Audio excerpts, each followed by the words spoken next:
আসসালামু আলাইকুম। শুরু করছি আমি পদ্মজ উপন্যাসের ৮৮তম পর্ব দিয়ে। মাথার উপর দিয়ে এক ঝাঁক পাখি উড়ে যেতেই গাছের পাতাগুলো নড়ে চড়ে ওঠে। হৃদন চমকে সেদিকে তাকালো। আকাশে অর্ধবৃত্ত চাঁদ দেখা যাচ্ছে। চাঁদের আলোতে হৃদন আবিষ্কার করলো সে প্রচণ্ড শীতেও ঘামছে। তার পায়ের কাছে পড়ে আছে পূর্ণার লাশ। অন্ধকার ছমছমে পরিবেশ, শেয়ালের ডাক শোনা যাচ্ছে। হৃদন প্যান্টের পকেট খুঁজে বিড়ি আর দেশলাই বের করলো। পূর্ণাকে হত্যা করার পর যখন ভাবলো অন্য মেয়েগুলোর মতো চাপাতি দিয়ে কুপিয়ে পূর্ণার লাশ নদীতে ভাসিয়ে দিবে, তখন খলিল উপর থেকে দ্রুত সিঁড়ি ভেঙে নিচে নেমে এসে চাপা স্বরে বললেন, কে জানি আইতাছে, মনে হয় আমির। হুন ঋতু, এবার আমির তোর উপরে স্যাতলে আমি কিন্তু কিছু কইতে পারতাম না। ভাইজানও করবো না, ভাইজানে আমারে আগেই কইছে। খলিল হাওলাদার অন্দরমহলে যাচ্ছিলেন। পাতাল ছেড়ে একটু সামনে এগোতেই চোখ পড়ে কে যেন টর্চ নিয়ে এদিকে আসছে। তিনি আন্দাজ করেছেন অজ্ঞাত লোকটি আমির। তারপর পরই দৌড়ে আসেন। খলিলের মুখে আমির নামটা শুনতেই হৃদনের বুকের ভেতর ভয় জেগে ওঠে। হৃদন আমিরকে ভয় পেতে চায় না, তবুও ভয় পেতে হয় তাকে। তাকে ভয় ছাড়ে না। ভয় পাওয়ার কিছু কারণও আছে। প্রথমত, পারিজায় হত্যার ব্যাপারে আমির সব জানে। হৃদন টের পায় আমিরের মনে এই হত্যা নিয়ে ক্ষোভ রয়ে গেছে। দ্বিতীয়ত, এই পাপের জগতের জন্য পদ্মতার সাথে তার বিচ্ছেদ হয়েছে। সে এখন বিচ্ছেদের আগুনে পুড়ছে, জ্বলন্ত কয়লা হয়ে আছে। এখন যদি শুনে পূর্ণাকে এইভাবে কষ্ট দিয়ে হত্যা করা হয়েছে, জ্বলন্ত কয়লা নিজ শক্তিতে আগুন তৈরি করে তার উপরে ঝাঁপিয়ে পড়বে। হৃদন পূর্ণাকে ধর্ষণের আগে যদিও বলেছিল আমির শালির জন্য কিছুই করবে না, কিন্তু হৃদন এখন বুঝতে পারছে সে তখন উত্তেজিত হয়ে ভুল কথা বলেছে। শালির জন্য কিছু না করুক, শালির মৃত্যু আগুনে ঘি ঢালার মতো নিশ্চয়ই কিছু একটা করবে। পূর্ণা পদ্মজার জীবন, আর পদ্মজা আমিরের প্রাণ ভোমরা। সংযোগ তো আছেই, কিছুতেই ঝুঁকি নেওয়া যাবে না। আবার খলিল হাওলাদারও বলেছেন এবার আর ছেলের পক্ষ নেবেন না। হৃদন এত চেষ্টা করেও খলিল মজিদকে নিজের বশে আনতে পারেনি। সব মিলিয়ে বিপদের আশঙ্কা শতভাগ।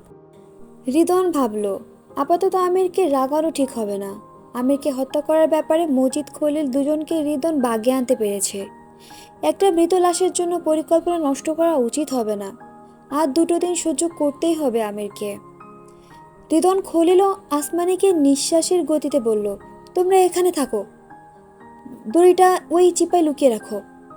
আমি যে এখানে ছিলাম আমি যেন জানতে না পারে। হৃদন পূর্ণার লাশ কাঁধে নিয়ে বেরিয়ে পড়ে। তারপর দ্রুত ঘন ঝোপঝাড়ের আড়ালে লুকিয়ে পড়ে। ঝোপঝাড়ে কেউ থাকলে সেটাও টের পেয়ে যায় আমির। এই ক্ষমতা সে কোথায় পেয়েছে হৃদন জানে না, তবে আমিরের কাছে শুনেছে আমির লুকিয়ে থাকা মানুষটির নিঃশ্বাস ও তাকিয়ে থাকাটা অনুভব করতে পারে। তাই হৃদন চোখ বুজে নিঃশ্বাস বন্ধ করে ঝাপটি মেরে বসেছিল। আমির পাতাল ঘরে ঢুকলো। খলিল সিঁড়ির দিকে টর্চ ধরলেন। মুখে টর্চের তীব্র আলো পড়তেই আমির কপাল কুঁচকে দুই হাত সামনে বাড়িয়ে আলোর গতিবেগ রোধ করে মুখে অস্ফুট বিরক্তসূচক শব্দ করল। খলিল হেসে আমোদে কণ্ঠে বললেন, বাবু আসছিস নাকি? আমির চোখ ছোট ছোট করে ধমকে স্বরে বলল, আরে এভাবে মুখের ওপর টর্চ ধরে রাখছেন কেন? খলিল টর্চের আলো দ্রুত অন্যদিকে সরিয়ে নিল। আমির তার হাতের চাবি খলিলকে দিয়ে এগিয়ে বলল, এই যে চাবি। খলিল চাবি হাতে নিয়ে বলল, কোন সময় থাইকা খাড়ায় আসি, চাবি লইয়া আয়া ভাড়া করছো আব্বা? আনতে গেলেন না কেন? আমি অন্দরমহলেই ছিলাম, এই তো এখন যাইতে চাইছিলাম। আমির টর্চ আসমানির মুখের উপর ধরে বলল, তোর এই সময় এখানে কি? আসমানি তার বোরকা খুলতে খুলতে বলল, রিদওয়ানে ডাকছে। রিদওয়ান কোথায়? জানি না, আমারে আইতে কইয়া নিজেই আওয়ার খবর নাই। না আইলেও সমস্যা নাই, তুমি আইসো চলবো। আসমানির লম্বা করে হাসলো। খলিল বা আসমানি কারো চোখে মুখে একটু আগে ঘটে যাওয়া ঘটনার বিন্দুমাত্র ছাপ নেই। আমির আসমানির নোংরা অঙ্গভঙ্গি দেখে হাসলো। আসমানির সামনে সে যতবার আসে ততবার আসমানি বিভিন্নভাবে তাকে আকৃষ্ট করার চেষ্টা করে। গত 4 বছর ধরে চেষ্টা করে যাচ্ছে, কিন্তু ফল এখনো পায়নি। আমির আসমানির খুব কাছে গিয়ে দাঁড়ালো, চাপা স্বরে বলল, খোদার কসম, তোর মতো বে দুটো দেখিনি। আমিরের অপমানজনক কথা আসমানি গায়ে লাগা তো দূরের কথা, কানেও ঢোকায়নি। খোলেল দরজা খুললেন। তিনজন একসাথে ভেতরে প্রবেশ করলো। দরজা লাগানোর সময় আমির তার টর্চের আলোতে মেঝেতে একটা নুপুর দেখতে পেল। সে ভ্রুকুটি করে এগিয়ে আসে, হাতে নুপুরটি তুলে নেয়। আসমানি পেছন থেকে বলল, আমার নুপুর। এই মুহূর্তে রিদওয়ান ঝোপঝাড়ের পাশে দাঁড়িয়ে আছে, ভাবছে লাশটার কি করা যায়। পাতালে তো এখন ঢোকা যাবে না, সেখানে আমির আছে। অন্দরমহল থেকে রামদার বস্তা নিয়ে আসতে অন্দরমহলে যাওয়া যায়, তারপর জঙ্গলের পিছনে ভাঙা দেওয়াল টপকে ঘাটে চলে গেলে নিশ্চিত। ঘাটে তাদের ট্রলার আছে, একবার ট্রলারে উঠতে পারলে পূর্ণার লাশ আর কেউই পাবে না। রিদন হাতে বিড়ি ফেলে পূর্ণার লাশ রেখে দ্রুত অন্দরমহলে যায়। পূর্ণার ফ্যাকাশে মুখের উপর একটা জোনাকি পোকা বসে। জোনাকি পোকার জল জ্বলে নিভে যাওয়া আলোয় পূর্ণার মুখটা আরও ভীষণ অসহায় দেখাচ্ছে, বুক মোচড়তে ওঠার মতো। পূর্ণার দুই হাত নিস্তেজ হয়ে ঘাসে পড়ে আছে। সারা জন্মের জন্য সে ঘুমিয়ে পড়েছে। এই পৃথিবীর বুকে তার 21 বছরেরই জীবন ছিল। কি হতো যদি আরও কয়েকটা দিন সে বেশি বাঁচতে পারত। হৃদন ভীষণ উত্তেজিত। শত শত খুন করার পরও এই প্রথম কোনো মৃতদেহ নিয়ে সে বিপাকে পড়েছে। অন্তর্মহলের সামনে এসে দেখে পদ্মজা দাঁড়িয়ে আছে। পদ্মজার সাথে কথা বলছে প্রান্ত। প্রান্ত কি পূর্ণার খোঁজে এসেছে? হৃদওয়ান এক হাত নিজের ঘাড়ে ম্যাসাজ করলো। অন্তর্মহল থেকে বস্তা বা রামদা আনা এখন বিপজ্জনক। পদ্মজা বুদ্ধিমতী, তার হৃদওয়ানকে সন্দেহ করার সম্ভাবনা শতভাগ। সন্দেহ না, এই মেয়ে নিশ্চিত হয়ে যাবে লতিফাকে দেখা যাচ্ছে না, তাহলে ওকে দিয়ে সাহায্য নেওয়া যেত। এখন কি করবে সে? হৃদনের মাথা ফাঁকা হয়ে যায়। পরক্ষণেই মনে বলে উঠল, সামান্য নারীকে সে কেন ভয় পাবে। তারপর আবার ভাবল, না, এখন আমির বা পদ্মজার মুখোমুখি হওয়া যাবে না। এতে বহু কাঙ্ক্ষিত সাজানো পরিকল্পনা ভেস্তে যেতে পারে। হৃদন উল্টো ঘুরে জঙ্গলে ছুটে আসে। পূর্ণার লাশের পাশে এসে দাঁড়ায়। আরেকটা বিড়ির জন্য আর প্যাকেটে হাত দেয়। বিড়ি নেই। সে পায়চারি করতে করতে ভাবতে থাকলো কি করা যায়। হুট করে তার মাথায় কাজ করে, ট্রলারে করে পূর্ণার লাশ নিয়ে দূরে চলে যাবে। পথে কোনো না কোনো ব্যবস্থা হবে। ভাবতে দেরি হলেও কাজে দেরি করলো না। সে পূর্ণার লাশ কাঁধে তুলে নিল। জঙ্গল পেরিয়ে ভাঙা ফটকের সামনে এসে দাঁড়ালো। ভাঙা অংশ কম। পূর্ণার লাশ নিয়ে একসাথে বের হওয়ার সম্ভব নয়। আগে হৃদনকে বের হতে হবে, তারপর পূর্ণার লাশ টেনে বের করতে হবে। হৃদন পূর্ণার লাশ রেখে নিজে আগে বের হওয়ার জন্য উদ্যত হলো। বাইরের দৃশ্য দেখে সঙ্গে সঙ্গে সে চমকে গেল। বাইরে 4 জন লোক দাঁড়িয়ে আছে। তারা নিজেদের মধ্যে আলোচনা করছে। একজন ইয়াকুব আলী, যিনি গত 4 বছর ধরে মজিদ হাওলাদারের মাতব্বর পদে প্রতিদ্বন্দ্বী। সাথে ওনার বিয়ে পাশ ছেলে ইউসুফ, আর রয়েছে চামচা 2 জন। তারা এই রাতে বেলা গাঢ় অন্ধকার এখানে কি করছে? একদিনে এত বিপদ! হৃদন তার ঠোঁট ভেজালো। নিজেদের গোলকধাঁধায় আটকে রাখা এলাকা যেন এখন নিজেদের জন্যই গোলকধাঁধা হয়ে দাঁড়িয়েছে। কয়দিন আগে ইয়াকুব আলীর এক লোক এখানে এসেছিল। তারপর আমিরের হাতে খুন হলো। আর এখন ইয়াকুব আলী নিজেদের ছেলেকে নিয়ে এসেছেন। কি চাচ্ছে এরা? কিছু কি সন্দেহ করেছে? যদি নারী পাচার সম্পর্কিত কিছু জেনে থাকে ভাবতেই হৃদনের হৃৎপিণ্ড ছ্যাদ করে উঠল। কেউ যেন তার হৃৎপিণ্ডে গরম খুন্তি ছুঁয়ে দিয়েছে। হৃদন নিজেকে আড়াল করে নেয়। ইয়াকুব আলী চলে যান, রয়ে যায় বাকি 3 জন। তারা চারপাশ তীক্ষ্ণ দৃষ্টি মেলে দেখছে। এই খবর দ্রুত মজিদ এবং খোলেলকে দিতে হবে। হৃদন দ্রুত সরে আসে। পূর্ণার লাশ দেখে সে থমকে দাঁড়ায়। এক মুহূর্তের জন্য সে পূর্ণার কথা ভুলে গিয়েছিল। আগে লাশের ব্যবস্থা করতে হবে। এই মুহূর্তে সে একা হয়ে পড়েছে। মজিদ হাওলাদার বাড়িতে নেই। খলিল হাওলাদার আমিরের সাথে পাতালে রয়েছেন। দলের কেউই আপাতত কাছে নেই। সব মিলে জগা খিচুড়ি অবস্থা। হৃদন পূর্ণার লাশ আবার কাঁধে তুলে নিল। একটা মৃত নিস্তেজ দেহ নিয়ে টানা হেঁচড়া করে একদম দম বেরিয়ে যাচ্ছে। মাথার রগ দপদপ করছে।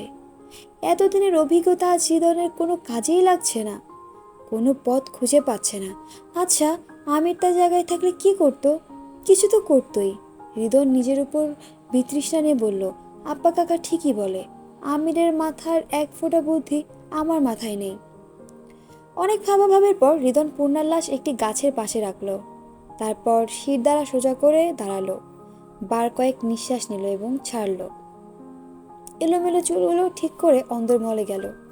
সদর ঘরে পদ্মজা বসে আছে। পদ্মজার চোখে মুখে দুশ্চিন্তার ছাপ স্পষ্ট। রিতন অবাক হওয়ার ভান ধরে প্রশ্ন করলো, এই রাতবেলা সবাই এমন তবধা লেগে বসে আছে কেন? পদ্মজা রিদনের দিকে ঘুরেও তাকালো না। প্রান্ত বলল, মেজো আপাকে খুঁজে পাচ্ছি না। রিদন এক গ্লাস পানি খেয়ে হেসে বলল, এই মেয়ে বাদরের মতো, দেখো কার বাড়িতে আছে। আপার আজ কোথাও যাওয়ার কথা না, যেতেও পারে। কথা শেষ করে হৃদন নিজ ঘরে চলে গেল। ঘরে এসে এসে অস্থির হয়ে ওঠে। দ্রুত তোষকের নিচ থেকে বড় একটা বস্তা নিল, ছোট করে ভাঁজ করে। তারপর ভাঁজ করা বস্তা শার্টের ভেতরে বগলে নিয়ে বেরিয়ে পড়ল। রামদা নিতে চেয়েছিল, কিন্তু রামদা লুকানোর মতো জায়গা তার শরীরে নেই। সে চারপাশে চোখ বুলিয়ে সাবধানে আবার জঙ্গলে আসে। পূর্ণার লাশ বস্তার ভেতরে করে কাঁধে তুলে নেয়। অন্দরমহলের চারপাশে সুপারি গাছে আচ্ছাদিত। সুপারি গাছ আর রাতের অন্ধকারকে কাজে লাগিয়ে হৃদন গেটের কাছে খুব সহজেই চলে আসে। গেটের দারোয়ান মুত্তালিব ভিমোচ্ছেন। মুত্তালিব মসজিদের বিশ্বস্ত দারোয়ান। সে এই বাড়ি সম্পর্কিত সব কিছু জানে, কিন্তু কখনো খুন হতে দেখেনি বা খুন হওয়ার লাশও দেখেনি। এমন দায়িত্ব সে কখনো পায়নি। এই বাড়ির গোপনীয়তা গোপন রাখাই তার কাজ।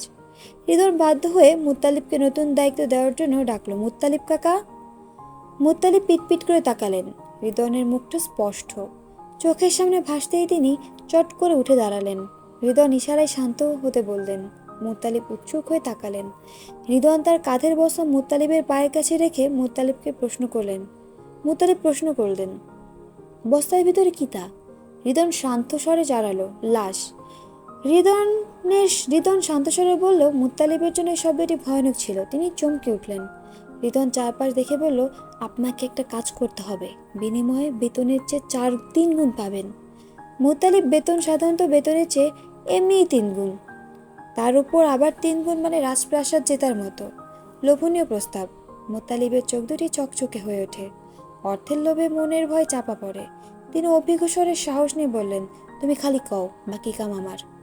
হৃদন আরেকটু এগিয়ে এসে ফিসফিসিয়ে বলল, ভ্যান গাড়িটা নিয়ে আসেন, ছন নিবেন বেশি, তারপর এই বস্তাটা আজমপুরের হাওরে ফেলে আসবেন। মুত্তালিব মনে মনে অপ্রস্তুত হয়ে পড়েন। ভয়টা আবার জেগে ওঠে, কিন্তু অর্থের জন্য তিনি জোর করে ভয়কে চাপা দেওয়ার চেষ্টা করলেন। এতগুলো টাকার জলে ভাসিয়ে দেওয়া যায় না, তার চেয়ে এই দেহটা জলে ভাসিয়ে দেওয়াই উত্তম। তিনি ভ্যান গাড়ি নিয়ে আসেন। ভ্যান গাড়িটি হাওলাদার বাড়ির, সাথে অনেক ছনও ছিল। দুজনে তাড়াহুড়ো করে ছনের ভিতর বস্তা রাখলো। হৃদয় বলল, সাবধানে কাজ করবেন, এমন জায়গায় ফেলবেন যাতে কেউ লাশ খুঁজে না পায়। মুত্তালিব চারপাশ দেখে ঢোক গিললেন। তার চোরা চাহনি। তিনি আতঙ্কিত, কিন্তু তার হৃদয়ের সামনে প্রকাশ করতে নারাজ। তিনি হৃদয়কে আশ্বস্ত করলেন, কোনো ভুল হইব না, কাম সাইরাই আমি আইতাছি। সকালেই আপনি আপনার টাকা পেয়ে যাবেন, বলে হৃদয়। মুত্তালিব হাসি বিনিময় করলেন। তারপর মাফলার দিয়ে মুখ ঢেকে অন্ধকার পথে বেরিয়ে পড়েন। মুত্তালিবের পা বারবার ফসকে যাচ্ছে। তিনি ভয় পাচ্ছেন, যদি কেউ টের পেয়ে যায় তখন কি হবে। তিনি ঘামছেন, হাতও কাঁপছে। পথে 2-1 লোকের সাক্ষাৎ পেয়েও তিনি নিঃশ্বাস নিতেও ভুলে গিয়েছিলেন। তিনি জানেন না কার লাশ নিয়ে তিনি পথ পাড়ি দিচ্ছেন। বারবার মনে হচ্ছে বস্তার ভিতর থেকে লাশটি বেরিয়ে এসে তার গলা চেপে ধরবে, রক্ত চুষে খাবে। চিরচেনা পথ ঘাটকে তার পরিত্যক্ত মনে হচ্ছে। নিজের নিঃশ্বাসের শব্দে নিজেই উৎকর্ণ হয়ে উঠছেন বারবার। আটপাড়া ছেড়ে নোয়াপাড়ায় আসেন। রাস্তার 2 ধারে গাছগাছালি, তারপর যতদূর চোখ যায় বিস্তীর্ণ ক্ষেত। তিনি হাঁপিয়ে উঠেছেন, ভয়ে বুকে চাপ অনুভব করছেন। আজমপুর যেতে পথে থানা বাঁধে। থানার সামনে দিয়ে তিনি কি করে যাবেন? যদি কেউ বুঝে যায়, এই চিন্তায় রক্ত চলাচল বন্ধ হওয়ার উপক্রম। ভয়ে রক্ত হিম হয়ে গেছে। তিনি ক্লান্ত হয়ে গাড়ি থামালেন। মিনিট 6 পথের ধারে বসে বিড়ি ফুঁকলেন। ভয় কিছুতেই কাটছে না। বুকের ভিতরে একটা যন্ত্রণা শুরু হয়েছে। টাকার লোভে এত বড় ঝুঁকি নেওয়া ঠিক হয়নি। তিনি ভাবলেন, ও বাড়িতে তো এই কাজ করার অনেক মানুষ আছে, তাকেই কেন এই কাজ দেওয়া হলো? এই লাশের সাথে কি কোনো বিপদ জড়িত? মুত্তালিবের লাশের মুখ দেখার কৌতূহল জাগলো। তিনি চারদিকে দেখে বস্তার মুখ খুললেন।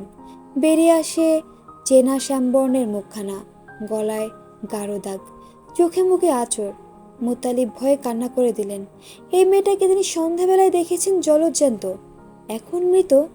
তিনি বুকে হাত দিয়ে বসে পড়েন। বাতাস ও পাতার সংঘর্ষে সৃষ্ট শব্দে তিনি চমকে ওঠেন। প্রস্রাবের বেগ বেড়ে যায়, চোখের পলকে লুঙ্গি ভিজে যায়। তিনি নিজের কাজে নিজে লজ্জিত হন। লজ্জা ভয় সব মিলে মস্তিষ্ক ফাঁকা হয়ে গেছে। আজমপুর যেতে আরও 2 ঘন্টা লাগবে। এতক্ষণ তিনি এই লাশ নিয়ে কিছুতেই বেঁচে থাকতে পারবেন না। মুত্তালিব দ্রুত বস্তার মুখ বেঁধে ফেললেন। আরেকটু এগিয়ে নোয়াপাড়ার শেষ মাথায় পৌঁছালেন। সেখানে ক্ষেতের পাশে ঘন ঝোপঝাড় রয়েছে। এখানে সহজে কারো আসার কথা নয়। ঝোপঝাড়ের ভেতর ছন বিছিয়ে সেখানে বস্তাটি রাখলেন। তারপর বস্তার উপর আরও ছন দিয়ে দ্রুত জায়গা ছাড়লেন। সকাল 9টা বাজে। পূর্ণার হদিস মেলেনি। পূর্ণা লাপাত্তা। এই খবর পুরো গ্রামে ছড়িয়ে পড়েছে। প্রেমা ঘরে বসে কান্নাকাটি করছে। মৃদুলও আসেনি। বাসন্তী ও প্রান্ত এদিক ওদিক ছুটে বেড়াচ্ছে। তাদের সাথে আরও কয়েকজন রয়েছে। সবাই মিলে পূর্ণাকে খুঁজছে। পদ্মজার নানা বাড়ির মানুষজন বলতে পদ্মজার নানু আর প্রতিবন্ধী হিমেল বেঁচে আছে। তারা দুজনেই অনেকদিন ধরে পদ্মজার খালার বাড়ি ঢাকাতে আছে। গ্রামে কাছের আত্মীয় বলতে কেউ নেই। হারাদের বাড়িতে তো পূর্ণা নেই। পদ্মজা মগার কাছে যখন শুনল পূর্ণা আমিরের সাথে দেখা করতে গিয়েছিল, তাৎক্ষণিক পদ্মজা আমিরকে খোঁজে। সে পাতাল ঘরে যাওয়ার চেষ্টা করেছে, কিন্তু চাবি না থাকার কারণে যেতে পারেনি। চিন্তায় তার মাথা ব্যথা উঠে গেছে। মজিদ গ্রামের বাইরে ছিলেন। তিনি ভোর রাতে ফিরেন। রিদন ঘরে বেঘোরে ঘুমোচ্ছে। দুজনের মধ্যে কারো বিরুদ্ধে শক্ত প্রমাণ নেই, তবে পদ্মজা সন্দেহের তালিকায় দুজনকেই রেখেছে। বাকি রইল খলিল আর আমির হাওলাদার। তারা দুজন রাত থেকে চোখের বাহিরে আছে। দুজনের সাথে মুখোমুখি হতে হবে। পদ্মজার ধারণা পূর্ণা বন্দী হয়েছে। তাকে ভয় দেখানোর জন্য এরা পূর্ণাকে বন্দী করেছে। পদ্মজা সরাসরি মজিদ ও রিদনকে সকালে প্রশ্ন করেছে। দুজনই উত্তর দিয়েছে তারা জানে না। আমিরের সাথে সাক্ষাৎ হলে নিশ্চিত হওয়া যাবে। বেলা 9:30টায় আমিরের সাথে দেখা মিলে। তার পরনে ঢিলা সাদা রঙের পায়জামা আর ফতুয়া, অনেক পুরনো কাপড়। হাঁটার তালে ফতুয়া দুলছে। সে সোজা আলগো ঘরে আসে। মগার হাতে একটা নীলখাম আর একটা ছোট কাগজ ধরিয়ে দিয়ে বলল, এই কাগজে আলমগীর ভাইয়ের ঠিকানা আছে। ঠিকানায় এই খাম পৌঁছে দিবি। মগা বাধ্যের মতো মাথা নাড়ল। সে ঠিকানা লেখা আছে যে, সেই ঠিকানায় পৌঁছাতে মগার 16 ঘন্টা লাগবে। আমির চারপাশ দেখে বলল, মরে গেলেও এই খাম অন্য কারো হাতে দিবি না। দুপুরের খাওয়া দাওয়া শেষ করে রওনা হবি। আচ্ছা। আমির ঘুরে দাঁড়ায় চলে যেতে। মগা ডাকলো, ভাই। আমির ডাকালো। মগা বলল, পূর্ণা রাইতে তোমার লাগে দেখা করতে আইছিল না? আমির চোখ ছোট ছোট করে ফেললো। বলল, না তো, কেন? মগা উসখুস করে বলল, পূর্ণারে খুঁজা পাইতাছে না কাল থেকা। আমির সোজা হয়ে দাঁড়ায়। সে মগাকে কিছু একটা বলতে যাচ্ছিল, তখন সেখানে উপস্থিত হয় পদ্মজা। পদ্মজা আমিরের উদ্দেশ্যে বলল, আমাকে নিজের দাসী বানাতে আমার বোনকে বধ করেছেন আপনি? কোথায় পূর্ণা? পদ্মজার কণ্ঠে তেজের আঁচ পাওয়া যায়। সে রাগান্বিত। আমির আশ্চর্য হয়ে গেল। সে পাল্টা প্রশ্ন করল, আমি কি করে জানবো? পূর্ণা তোমার কাছে গিয়েছিল না? মগা বলল, ভাই, পূর্ণারে নিয়ে বাড়িতে যাইতেছিলাম, তখন পূর্ণা পথে থাইমা করল, তোমার লগে দেখা করব, পরে নাকি তুমি হেরে বাড়িতে দিয়ে আইবা। আমির একবার পদ্মজাকে দেখলো, তারপর মগার দিকে তাকিয়ে প্রশ্ন করলো, তারপর এই বাড়িতে আসছিল? আইছিল মনে কয়। তুই কোথায় ছিলি? মঘা মাথা নত করে বলল, বাজারে। আমির চিন্তায় পড়ে যায়। সে পদ্মজার দিকে তাকিয়ে বলল, আমার সাথে তো পূর্ণার দেখা হয়নি। মগা, তুই পূর্ণাকে নিজ চোখে দেখছিস এই বাড়িতে ঢুকতে? মগা না সূচক মাথা নাড়ল। আমির দ্রুত গেটের দারোয়ান মুত্তালিবের কাছে যায়। মুত্তালিব পদ্মজাকে দেখে ভয় পেয়ে যায়, কাচুমাচু হয়ে দাঁড়ায়। আমির মুত্তালিবকে প্রশ্ন করলো, পূর্ণা গতকাল বেরিয়ে যাওয়ার পর আবার বাড়িতে এসেছিল? মুত্তালিব কোনোরকম দ্বিধা ছাড়া মিথ্যা বললেন, না, আহে নাই তো। পদ্মজা থমকায়। এতক্ষণে ভেবেছিল পূর্ণা বোধ হয় আমিরের হাতে বন্দি আছে, কিন্তু পূর্ণা নাকি আসেইনি। আমির বাইরে বেরিয়ে যায়। পদ্মজা মিনিটের পর মিনিট সেখানেই দাঁড়িয়ে থাকে। পূর্ণার পরিয়ে দেওয়া কালো শাড়িটা এখনও তার গায়ে জড়িয়ে আছে। লতিফা ও রিনু পদ্মজার পিছনে এসে দাঁড়ায়। তখন গেটের ভেতরে এসে প্রবেশ করে বিপর্যস্ত প্রান্ত। সে সঙ্গে সঙ্গে নিয়ে এসেছে পদ্মজার জন্য মৃত্যুর সংবাদ। হেমলতার হাতে বানানো শীতল পাটির ওপর শুয়ে আছে পূর্ণা। পা থেকে গলা অবধি চাদর দিয়ে ঢেকে রাখা। পদ্মজা মোড়ল বাড়িতে পা রাখতেই সবাই তার দিকে তাকালো। মানুষের ভিড় জমেছে। পাড়ার গরিব ঘরের এক ছোট মেয়ে প্রতিদিন ভোরে রান্নার জন্য শুকনো পাতা কুড়ায়, বস্তা ভরে শুকনো পাতা নিয়ে বাড়ি ফেরে। সঙ্গে থাকে তার ছোট ভাই।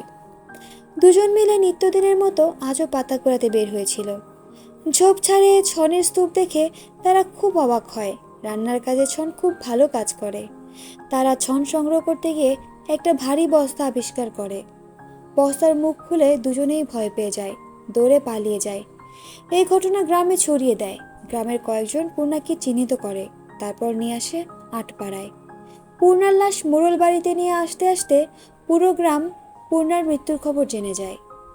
মোড়ল বাড়িতে কত রকম মানুষ উপস্থিত হয়েছে তাও পদ্মজার কাছে চারপাশ জনমানবহীন লাগছে। তার চোখ শুষ্ক। প্রেমা বুক ফাটিয়ে কাঁদছে, কাঁদছে বাসন্তী ও প্রান্ত। তারা পারলে জোর করে পূর্ণাকে জাগিয়ে তুলত। পদ্মজা ধীর পায়ে পূর্ণার মাথার কাছে এসে বসল। পূর্ণার আঁচড় কাটা মুখটা জুড়ে গুচ্ছ গুচ্ছ মায়া।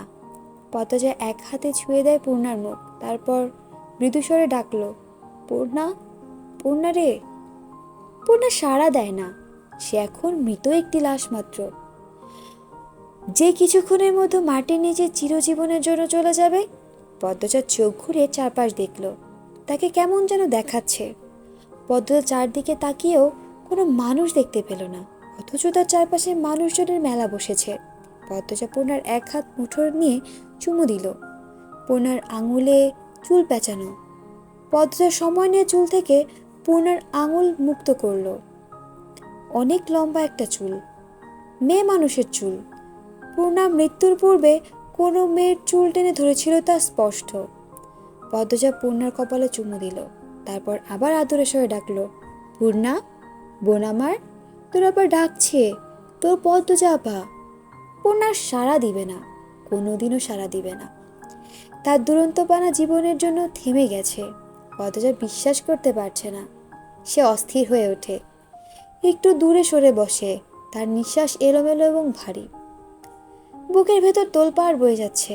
তার মস্তিষ্কের স্নায়ু নিয়ন্ত্রণ হারাচ্ছে।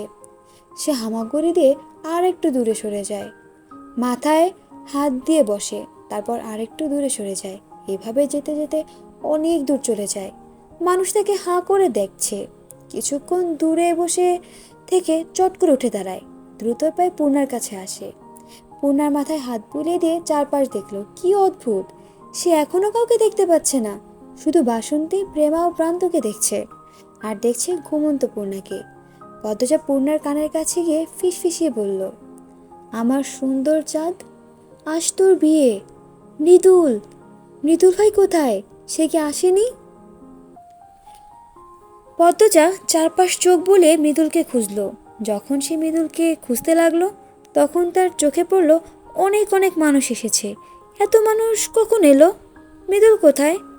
পদ্মজা মৃদুলকে খুঁজতে উঠে দাঁড়ায়। মানুষের ভিড়ে ঢুকে সে মৃদুলকে খুঁজতে থাকে।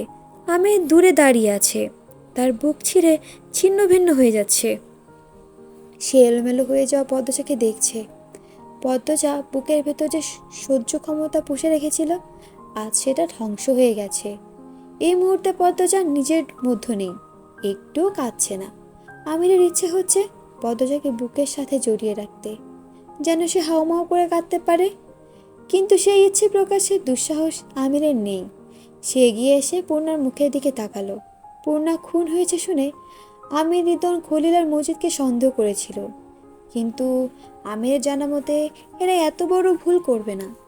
তারা কখনো ঝোপঝাড়ে লাশ ফেলবে না, তারা নদীতে ভাসিয়ে দেয় যাতে প্রমাণ মুছে যায়। কিন্তু পূর্ণার শরীরে এখন অগণিত প্রমাণ পাওয়া যাবে।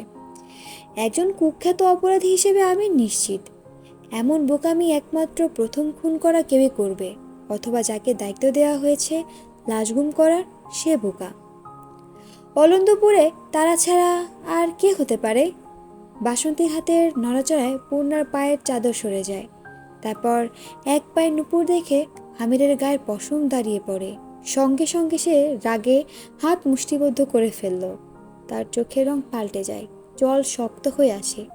এবার সে নিশ্চিত এই কাজ কারা করেছে। আমি দ্রুত পায়ে সবার অগোচরে মোড়ল বাড়ি ছাড়ল। তার গন্তব্য আজিদের বাড়ি। মৃদুল, সে আজ বেজায় খুশি। ট্রলার নিয়ে এসেছে বউ নিতে, সাথে এসেছে মা বাবা সহ আত্মীয় স্বজন। গতকাল তার আসার কথা ছিল, কিন্তু আসতে পারেনি। জুলেখা প্রথম রাজি হননি। যখন দেখলেন মৃদুল সত্যি তাদের ছেড়ে চলে যাচ্ছে, তখন তিনি হার মানলেন। বললেন তিনি এই বিয়েতে রাজি। তিনি ছেলের বিয়েতে থাকতে চান, আর কাছের কয়েকজনকে নিয়ে তারপর বউ আনতে যেতে চান। আত্মীয়দের নিয়ে তৈরি হতে হতে রাত হয়ে যায়। তারপর নিজেদের ট্রলার নিয়ে বেরিয়ে পড়ে বিয়ের উদ্দেশ্যে।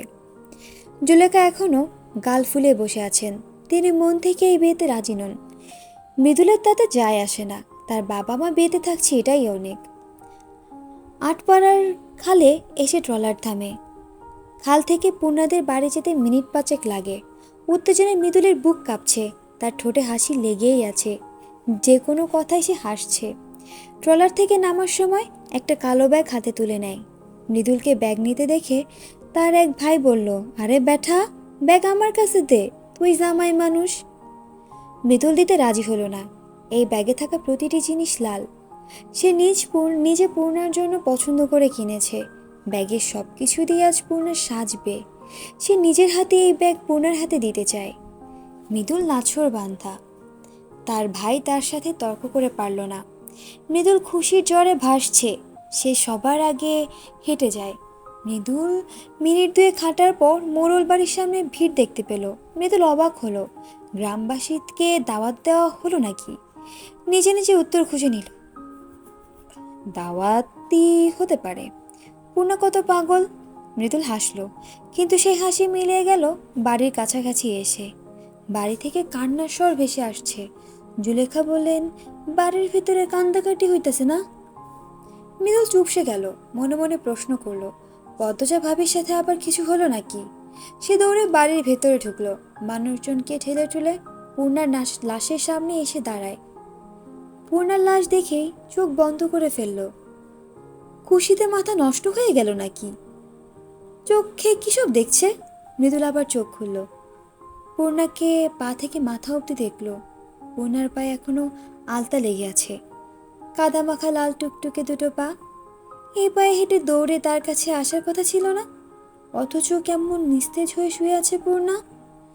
মৃদুল তার হাতের ব্যাগটা বুকের সাথে জড়িয়ে ধরে। পূর্ণার মাথার কাছে চলে আসে। পূর্ণার মাথাটা নিজের কোলে নিয়ে ছল ছল করে সবার চোখের দিকে তাকায়। বাসন্তী মৃদুলকে দেখে আরো জোরে জোরে কাঁদতে থাকলেন। ঘটনাটা বুঝতে মৃদুলের অনেক সময় লাগে। সে পূর্ণার গালে আলতো করে থাপ্পড় দিয়ে পূর্ণাকে ডাকলো। ভালোবাসার মানুষের সাথে সংসার করার আশায় পবিত্র মিলনের আকাঙ্ক্ষায় সে ছুটে এসেছে, কিন্তু সে মানুষটি নাকি মৃত।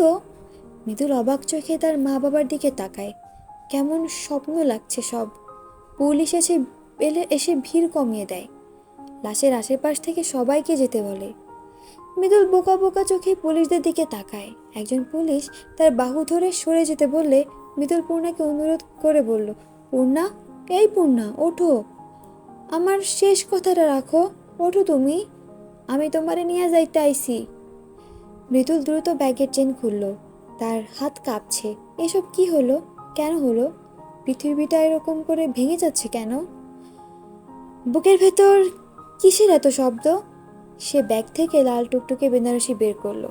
তারপর সেই বেনারসি পূর্ণার গায়ে জড়িয়ে দিয়ে পূর্ণাকে বলল, তোমার যে ঘরে আমরা যে ঘরে সংসার পাতাম, সেই ঘর আমি সাজাইয়া আইছি পূর্ণা, সুন্দর কইরা সাজাইয়া আইছি। পুলিশ তাড়া দিচ্ছে। কেউ ছোঁয়ার আগে লাশ তারা নিয়ে যাবে পরীক্ষার জন্য। খুন হওয়া লাশ ছোঁয়ার অনুমতি নেই, কিন্তু মৃদুল জাপটে ধরে রেখেছে পূর্ণাকে। পদ্মজা দূরে বসে আছে, হাঁটুতে থুতনি থেকে মৃদুলকে দেখছে। তার ঠোঁটে হাসি লেগে আছে, যেন সত্যি মৃদুল বিয়ে করতে এসেছে আর বিয়ে হচ্ছে। মানুষগুলো একবার পদ্মজাকে দেখছে আর একবার মৃদুলকে। মৃদুলের বাবা মৃদুলকে বলে পূর্ণাকে ছেড়ে দিতে। মৃদুল আরো শক্ত করে ধরে। সে বিড়বিড় করছে, পূর্ণাকে কানে কানে কিছু বলছে। যখন দুজন লোক মৃদুলকে টেনে তুলতে নিল, মৃদুল চিৎকার করে কেঁদে উঠল, পূর্ণা, আমার পূর্ণা, তুমি ওঠো না কেন? আম্মা, আম্মা তুমি কই? আম্মা, চুড়ি বাইর করো, হালতা বাইর করো, আরো কি কি আছে না, সব বাইর করো আম্মা, পূর্ণারে সাজাইবা সবাই, আমি বিয়া করব আম্মা। আম্মা, আম্মা পূর্ণারে উঠতে কও। আম্মা, ওরে কানা মারছে আম্মা। মিতুলের পাগলামি দেখে ভরকে যান জুলেখা। এত বড় ছেলে কেমন হাউমাউ করে কাচ্ছে। তিনি দৌড়ে মৃদুলের পাশে আসেন। মৃদুল জুলেখার দিকে তাকিয়ে বলল, আম্মা, মরা মান ছেড়ে বিয়া করা যায় না? আমার এ বিয়া দাও আম্মা, তারপর একলগে কবর দাও। আমি ওরে ছেড়ে কেমনে থাকুম আম্মা? মৃদুল পূর্ণাকে বেনারসিতে পেঁচিয়ে ফেলে। তাকে মানুষজন খামচে ধরেও আটকাতে পারছে না। সে পূর্ণাকে শাড়ি দিয়ে পেঁচিয়ে শক্ত করে বুকের সাথে জড়িয়ে রাখে। তার দুই হাত টেনে ছুটাতে পারছে না সবাই। সবাই চেষ্টা করছে। মৃদুল কিছুতেই পূর্ণাকে ছাড়বে না। আকাশের মালিক যেন নিজ দায়িত্বে মৃদুলের উপর শক্তির ভাণ্ডারের সব শক্তি ঢেলে দিয়েছেন। এভাবে চলতে থাকলে লাশ পচে যাবে, তদন্তও ঠিকঠাক হবে না। একজন পুলিশ হাতে লাঠি দিয়ে মৃদুলের পিঠে আঘাত করলো। মৃদুল তাও তার কাজে অটল থাকলো। সে হাউমাউ করে কাঁদছে, পূর্ণাকে চিৎকার করে ডাকছে। বুক ফেটে যাচ্ছে তার। সে পূর্ণার মাথায় চুমু দিয়ে পূর্ণাকে বলল, কবুল কবুল কবুল, আমি কবুল কইছি পূর্ণা, তুমি কও। সবাই শুনছে আমি কইছি, সবাই শুনছেন না? এখন তুমি কও পূর্ণা, আমারে এত বড় শাস্তি দিও না পূর্ণা, আমারেও নিয়ে যাও। মৃদুল মানুষজনের মুখে দেখে তাকিয়ে বলল, আমারও সবাই কবর দেন, পূর্ণার লগে কবর দেন। দেবে না আপনারা? আমি কবুল কইছি না, অর্ধেক বিয়ার তো হয়ে গেছে, হইছে না? মৃদুল কাঁদতে কাঁদতে হাসলো। জুলেখা কান্না শুরু করছেন। মৃদুলের এমন পাগলামি তিনি সহ্য করতে পারছেন না। ছেলেটা পাগল হয়ে গেল নাকি? তার কলিজার টুকরা এমন করে কাঁদছে কেন? কিসের অভাব তার? নিজের জীবনের বিনিময় হলেও তিনি মৃদুলকে সুখী দেখতে চান। তিনি মনে মনে চাইছেন অলৌকিক কিছুই হোক, মেয়েটা জেগে উঠুক, মৃদুল হাসুক। মৃদুলের পিঠ ছিঁড়ে যাচ্ছে আঘাতে আঘাতে। তারা সবাই উন্মাদ এক প্রেমিককে আঘাত করছে, যেন পূর্ণাকে ছেড়ে দেয়। কিন্তু মৃদুল তো ছাড়বে না, সে কিছুতেই ছাড়বে না। মৃদুল পূর্ণার কাছে কানের কাছে মুখ নিয়ে ফিসফিসিয়ে বলল, এই কালী, কালী কইতাছি তো, গুসা করো, গুসা করো আমার সাথে, গালি দাও আমারে। ও পূর্ণা, ও ভ্রমর, চাইয়া দেখো একবার, আসমানের পরি তুমি, সবচেয়ে সুন্দর তোমার মুখ, হাসো পূর্ণা হাসো। বেশ অনেকক্ষণ ধস্তাধস্তির পরে মৃদুলের থেকে পূর্ণাকে সরানো যায়। মৃদুল বন্দি পাখির মতো ছটফট করছে। সে পায়ে মাটি খুঁড়ছে, সবাইকে অনুরোধ করছে তাকে ছেড়ে দিতে। চিৎকার করার কারণে মৃদুলের গলার রগ ফুলে লাল হয়ে গেছে। মানুষের টানা হেঁচড়ায় তার পরনের পাঞ্জাবি ছিঁড়ে গেছে। নিজের অজান্তে এক শ্যামকর্ণার প্রেমে উন্মাদ হয়ে ত্যাগ করেছে সে সর্বসুখ, ত্যাগ করে সকল প্রকার চাওয়া পাওয়া, স্বপ্ন আসা। এমনও হয়